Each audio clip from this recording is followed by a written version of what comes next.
Welcome to NightPulse, where we delve into darkness every Tuesday and Friday night. If you enjoy an evening, or even daytime chill, please hit like and subscribe for more unsettling tales like this. Now, lower the lights, get comfortable, and let the pulse of darkness pull you in.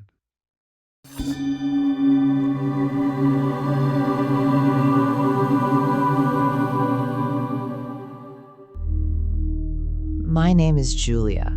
I was 16 years old at the time, and I learned very early that buildings remember things. They remember footsteps. They remember crying. They remember the shape of people who were never meant to leave. Our school was old. Not just old in the way that schools usually are, with cracked tiles and tired teachers. It felt older than the town around it, like the town had grown up around the building instead of the other way around. I used to think it watched us. Andrew said that was stupid. Our high school, Alkaline Manor, stood on a low hill at the edge of town, surrounded by iron fencing and trees that grew too close together, their branches tangling over the roof like fingers. The main building was 3 stories tall, built of pale stone that darkened when it rained. Tall windows, narrow corridors, ceilings so high that voices echoed even when you whispered. The kind of place where footsteps never sounded like just one pair. Andrew liked to say it used to be a mansion. Probably some rich creep's house, he told me one afternoon as we walked past the West Wing. Then they'd turned it into a school. Happens all the time. I shook my head. No, I said. It was worse than that. Andrew rolled his eyes. He was tall for his age, already awkward in the way boys get when they grow faster than their confidence. You and your ghosts. I didn't answer. We both heard the sound then. A bang. Somewhere above us. We stopped walking. Teachers' voices drifted down the corridor, distant and irritated. A moment later, an ambulance siren wailed outside. Another accident. People didn't like to talk about it. The first death had been the year before, when a boy slipped on the stairs near the old assembly hall and broke his neck. They said it was an accident. Then a girl in the science lab lost 2 fingers when a cabinet collapsed. Then another student fell from a second-floor window, even though it only opened a few inches. Teachers called it coincidence. Students called it cursed. I started calling it hungry. Andrew didn't believe any of it. You notice bad things more when you're already scared, he said one day as we sat under the trees at lunch. That's how superstition works. I poked at my food, not hungry. What about the mirrors? I asked. Andrew snorted. What about them? You ever notice how there are mirrors everywhere? I said, but none in classrooms, only hallways, bathrooms, stairwells.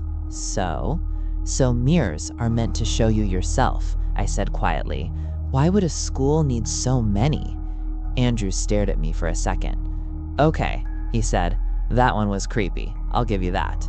The history started as a project, local history, extra credit. I went to the library because I didn't want to be home. My parents fought a lot, and the silence afterward was worse than the yelling. Old maps showed the school before it was a school, before the fences, before the playground. It had been an estate, a stately home belonging to the Klein family, wealthy aristocrats who believed deeply in old traditions. Too deeply. I found the mention in a brittle book with cracked leather binding. It was rumored that during construction, servants were sealed within the support pillars of the home, a practice believed to bind loyalty beyond death. I felt sick. There were no records of bodies being removed, no mention of burials, just silence, except for one line.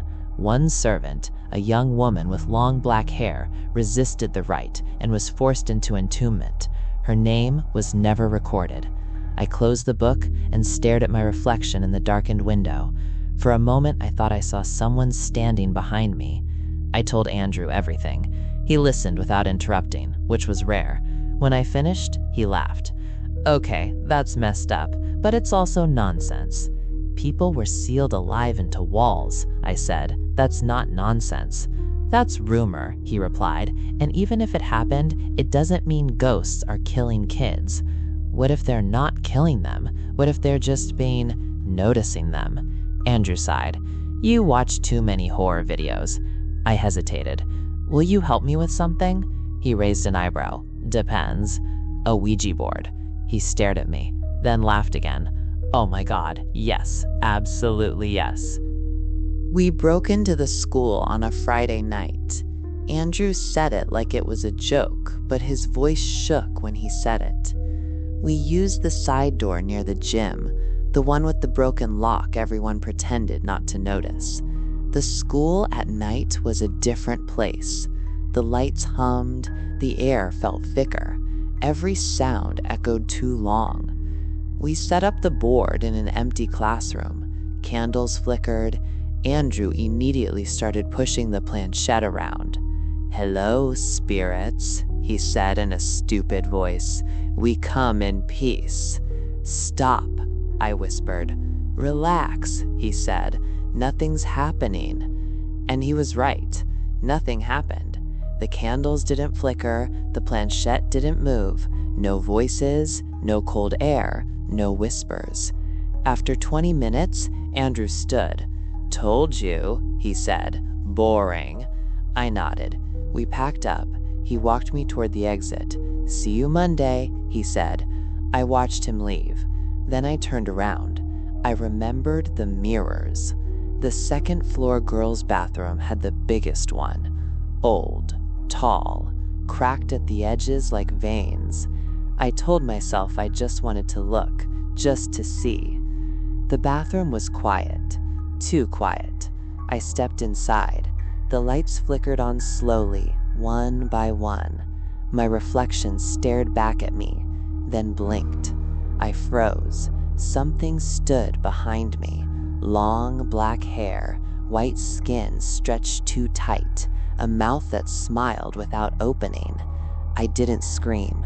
I couldn't, because the thing in the mirror lifted its hand and I felt fingers close around my wrist. Her fingers were cold, not cold like winter air or metal or water, cold like something that had never known warmth in the first place. I yanked my arm back and staggered into a sink, the porcelain biting into my spine. The lights in the bathroom flickered violently, buzzing like trapped insects. The mirror rippled, my reflection warping as if the glass were breathing.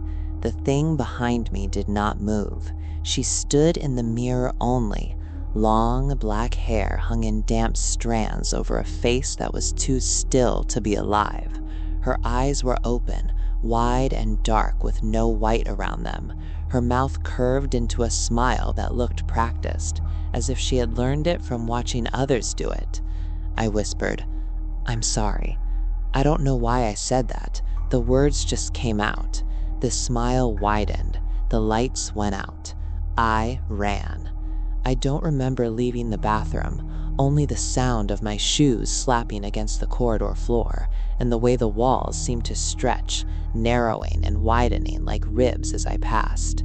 Every reflective surface I ran by felt like an eye turning to follow me. I didn't look. I knew better than to look.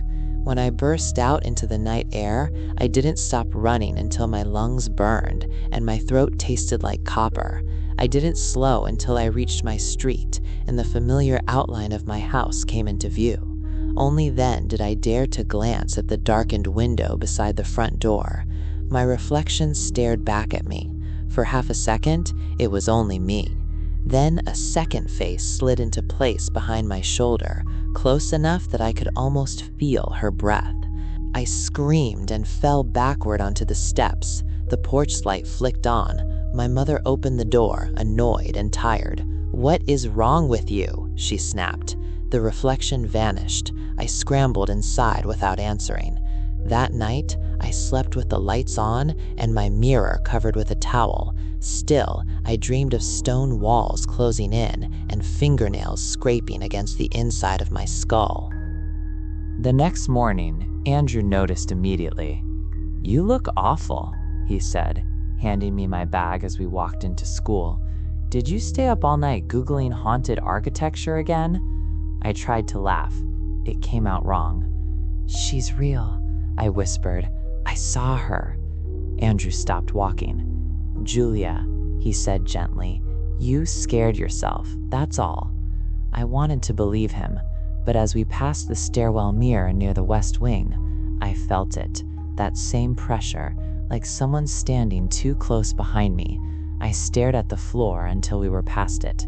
Andrew noticed. You okay? Don't look at the mirrors, I said. He raised an eyebrow. Why? Just don't. He shrugged. Okay, sure. We kept walking. Behind us, the mirror cracked. No one else seemed to hear it. Things escalated quickly after that. A teacher fell down the stairs and broke her arm. A boy in my class collapsed during gym, coughing up blood for no clear reason. The janitor quit without notice after being found screaming in the hallway, clawing at his own eyes. I started noticing patterns. The accidents happened near mirrors, near glass, near reflections, and always after someone mentioned feeling watched. I stopped using the bathrooms entirely. I washed my hands in the sink in the art room where the mirror had been removed years ago after an incident. I walked with my head down, my phone screen turned off, terrified of catching her face reflected back at me, because sometimes, even without mirrors, I felt her, standing just behind me, waiting. The dreams changed. I dreamed I was standing inside a pillar of stone, my arms pinned to my sides, my lungs screaming for air. I dreamed of chanting voices above me, muffled by stone, and the weight of the building settling down as the last brick was placed. I dreamed of her. She was younger in the dreams, alive. Her hair was still glossy, her eyes still wet with tears. They dragged her forward. She screamed until her throat bled, and when the stone closed around her, she did not die quietly. I woke up every night with my hands wrapped around my own throat. I went back to the library. I shouldn't have, but I needed more. Names, dates, anything. I found a fragile ledger buried in the archives, its pages stuck together with age and something darker. Inside were lists of servants, household expenses, renovations, and one page torn out, except for a single line written in a different hand. She who was sealed alive shall guard this house forever. Should she be seen, she will not let go. My stomach twisted. Seen, not summoned, not harmed, seen. I understood then.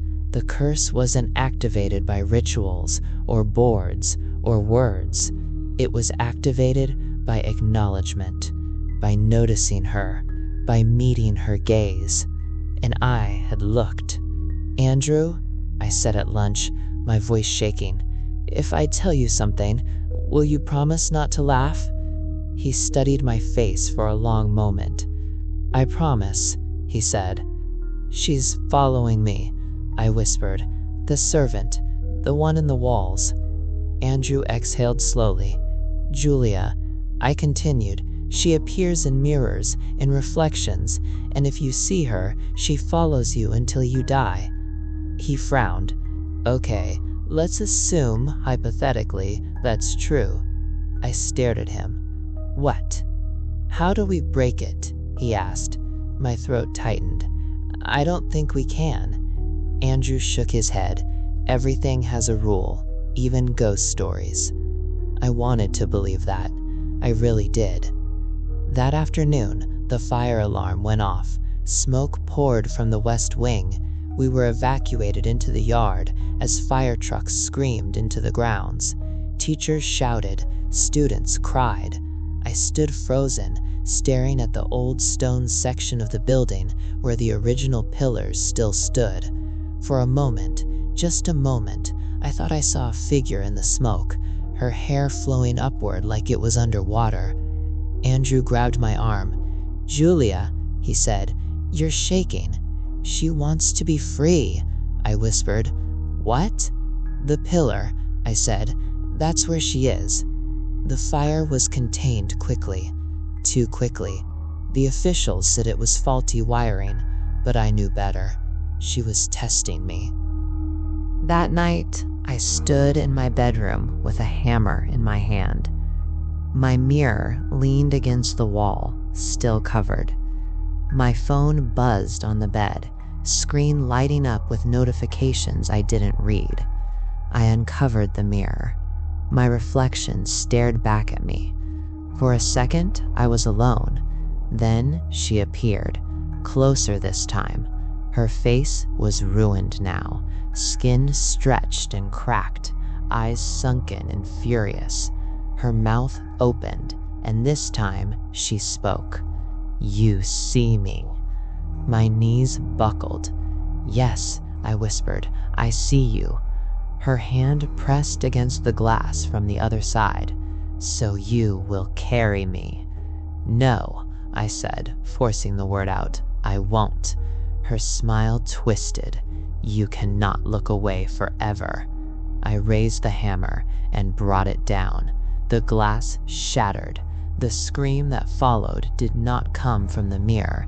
It came from the walls, from the floor, from the bones of the house itself. I ran. The next morning, part of the school was gone. The West Wing collapsed in a controlled demolition after a structural failure. They found nothing in the rubble, no bodies, no remains, just old stone and dust, and something else, burn marks, deep, like the building itself had finally exhaled.